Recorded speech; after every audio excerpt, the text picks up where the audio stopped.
Bon, là je lis un manga, et dans la tête de ceux qui me voient comme ça, ils pensent probablement que ce livre est rempli de gobelins, d'elfes, de boules de feu et de gamins surpuissants, un peu débiles et qui ont une voix insupportable.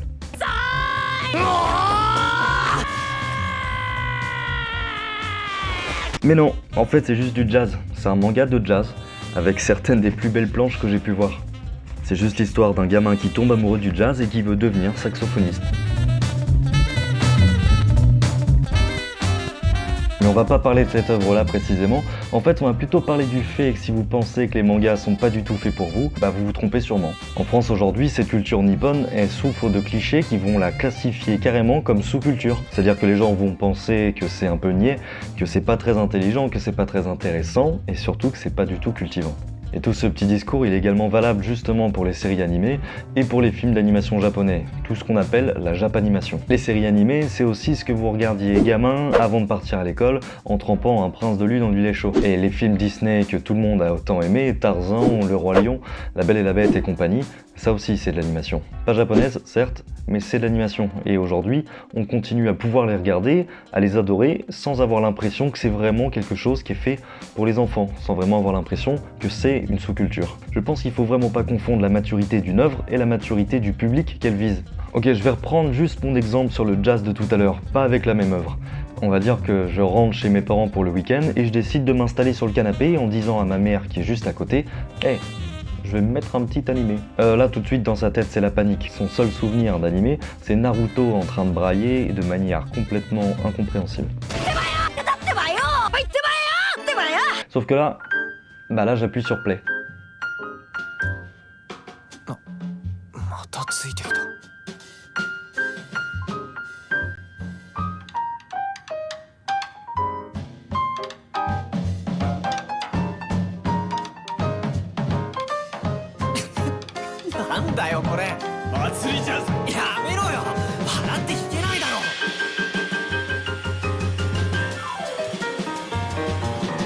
Donc voilà, point final. Et puis je vous rappelle que votre pote qui se fout de vous parce que vous lisez un manga, que vous regardez un animé, c'est le même qui demain va aller au cinéma pour regarder Les Mondes de Ralph. Il y a un problème. Si vous sentez que vous n'êtes pas du tout ouvert à cette culture-là, essayez, il y a vraiment beaucoup d'œuvres différentes. Demandez aux gens autour de vous, demandez sur internet, il y a vraiment beaucoup de conseils, et même en magasin, en librairie. Demandez à quelqu'un, j'aime ça, qu'est-ce que je pourrais aimer en manga? Pour ce qui est des films d'animation, je peux tout de suite vous donner deux références. C'est sorti il y a pas longtemps, Your Name et L'Enfant et la Bête. C'est deux œuvres qui sont vraiment superbes et qui peuvent se regarder mais en famille, à n'importe quel âge, vraiment, et qui peuvent s'apprécier comme on a pu apprécier un film de Miyazaki sans vraiment s'intéresser au reste de la culture vidéo japonaise. Je suis tout seul, je suis pas Wally. Il est où ton père? Laisse-moi tranquille. Montre un peu ta tête, petit. Oh, une bête. Ça te dirait de partir avec moi? T'es nul comme prof. Vous êtes vraiment beaucoup en fait à avoir été fasciné par les œuvres d'Hayao Miyazaki et honnêtement vous avez raison, ce sont des œuvres qui sont superbes, alors ce serait vraiment dommage de considérer qu'il n'y a absolument rien d'autre qui pourrait vous plaire.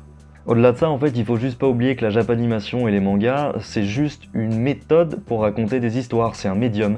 C'est-à-dire que les gens lisent des livres, les gens regardent des films, les gens jouent aux jeux vidéo juste pour se prendre une histoire en pleine tronche. Il y a vraiment les histoires et il y a les façons de les raconter. Je ferai vraiment une petite sélection de mangas et d'animés et de films d'animation dans une autre vidéo pour les gens qui se croient un peu hermétiques à ce genre-là. Il faut essayer de les faire changer d'avis. Évidemment, il s'agit pas de regarder 5 épisodes d'une série tous les soirs ou de bouffer 2 mangas par jour pendant 10 ans. Non, c'est vraiment pas l'idée. L'idée, c'est juste que ça peut être une culture alternative, ça peut être quelque chose qu'on peut également aimer. J'ai demandé aux gens qui consomment cette culture d'expliquer pourquoi ils le font, et j'ai demandé aux gens qui ne la consomment pas d'expliquer pourquoi ils ne le font pas.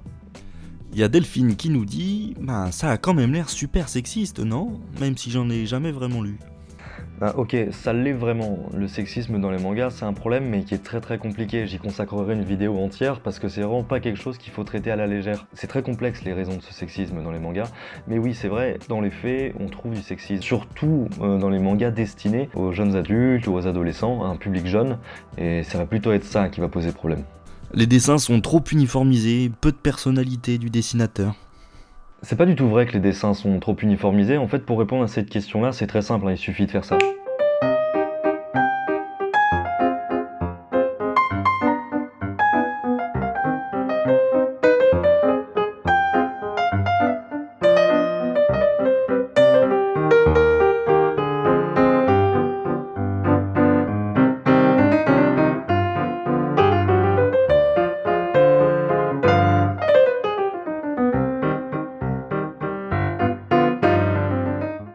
À chaque fois que j'ai essayé de lire un manga, je n'ai pas réussi, ça me perturbait trop de lire à l'envers, j'avais du mal à rentrer dans l'histoire, du coup j'ai laissé tomber. C'est vraiment amusant cette histoire de tourner les pages de droite à gauche parce que ça perturbe vraiment. Il y en a pour qui c'est carrément rédhibitoire, hein, je l'ai entendu dire plusieurs fois. C'est-à-dire que j'ai vraiment reçu des personnes qui me disaient j'ai pas lu de manga parce que ça se lit de droite à gauche. Mais juste pourquoi un tel sens de lecture? En fait, c'est que traditionnellement, le japonais, ça se lit de droite à gauche et de haut en bas. Ça se lit en colonne. Pour préserver l'œuvre de base, ça nécessitait de ne pas inverser les images du manga, et donc les éditeurs ont préféré laisser ça tel quel en important les mangas en France. Après, il y a des cas particuliers, il y a des éditions, notamment celles pour les enfants, qui sortent plutôt dans le sens de lecture français. Par exemple, sorti en 1993, c'était une des éditions les plus connues, d'un des mangas les plus connus, c'est Dragon Ball, et c'est l'édition qu'on a tous un petit peu eu, vraiment cette édition un peu cartonnée chez Glénat. C'est juste qu'en 1993, il fallait trouver un moyen de se frayer un chemin dans le marché du livre français, et c'était pas en ayant un système de lecture à l'envers qu'on allait pouvoir conquérir les enfants et les parents. J'ai eu une période manga, j'en avais trouvé que j'adorais, sauf qu'il y avait au moins une quinzaine de tomes, et après les 5 premiers, c'était introuvable en librairie.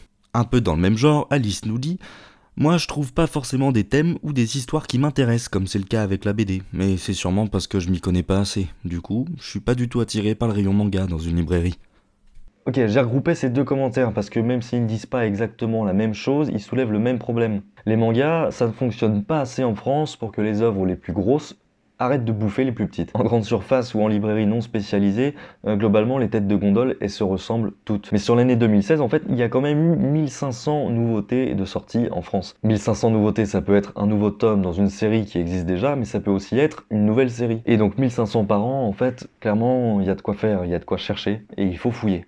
Là, on a le témoignage de Marc Debony, de la chaîne Tout le monde s'en fout. Il est intéressant dans le sens où il n'est pas de la même génération que les personnes qui ont répondu précédemment. À 15-16 ans, j'étais punk. J'ai retrouvé dans cet univers une survivance de cette énergie-là, et dès les années 80, avec des films japonais, il y avait des dessins animés, comme Ken le survivant, et j'ai adoré que la culture japonaise puisse s'amuser à détourner, comme l'écolière qui défonce des dragons avec une épée de 30 kg à deux mains. Ça, c'est cool.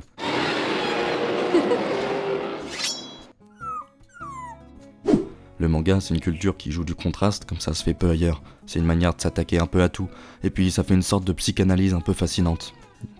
Depuis Tout le monde s'en fout, je vais à des conventions manga et j'ai rencontré un croisement culturel entre les mangas, les jeux de rôle, les jeux vidéo et compagnie. Et c'est vrai qu'on croise beaucoup d'ados en souffrance. Et en fait, ils vont trouver dans les mangas un questionnement. Eh oui, les mangas c'est aussi ça. Globalement, ce sont des œuvres qui sont blindées de morale, de credo, de philosophies de vie différentes et inspirantes. On retrouve sensiblement les mêmes thèmes, la justice, le courage, la confiance en soi et compagnie, et les lecteurs peuvent y trouver un écho qui va les faire se sentir normaux à travers des modèles narratifs intéressants. Et justement, le témoignage de Simon, 18 ans. J'ai été introduit dans le manga très tôt par mon père, d'abord par le biais des animations, avec Captain Flamme, Albator, Ulysse 31, Yu-Gi-Oh, etc. Et au fur et à mesure, je me suis intéressé au manga. Le premier gros manga, c'était Naruto, c'était essentiellement un divertissement pour moi. Et au fur et à mesure, j'ai commencé à varier pour l'enrichissement culturel. Le point où les mangas et les animés m'ont énormément aidé, c'est durant ma dépression. En effet, ceux-ci m'ont permis de m'échapper de la réalité et de partiellement retrouver le sourire, de m'assimiler au protagoniste pour essayer de récupérer les valeurs que le manga souhaite retranscrire. Et cette vidéo, concrètement, elle peut vraiment être conclue très facilement. C'est simplement de dire que les mangas, mais c'est pas que ça. Les mangas, c'est aussi ça. Ça peut être du jazz et ça peut être de la baston. Les mangas, ça peut être encore de la baston de jeunes garçons, et c'est très sympa. Mais ça peut aussi être vraiment de très belles histoires, très poétiques, avec des très beaux dessins. Bref, demandez-moi, je vous filerai quelques tips. Pas de sauce.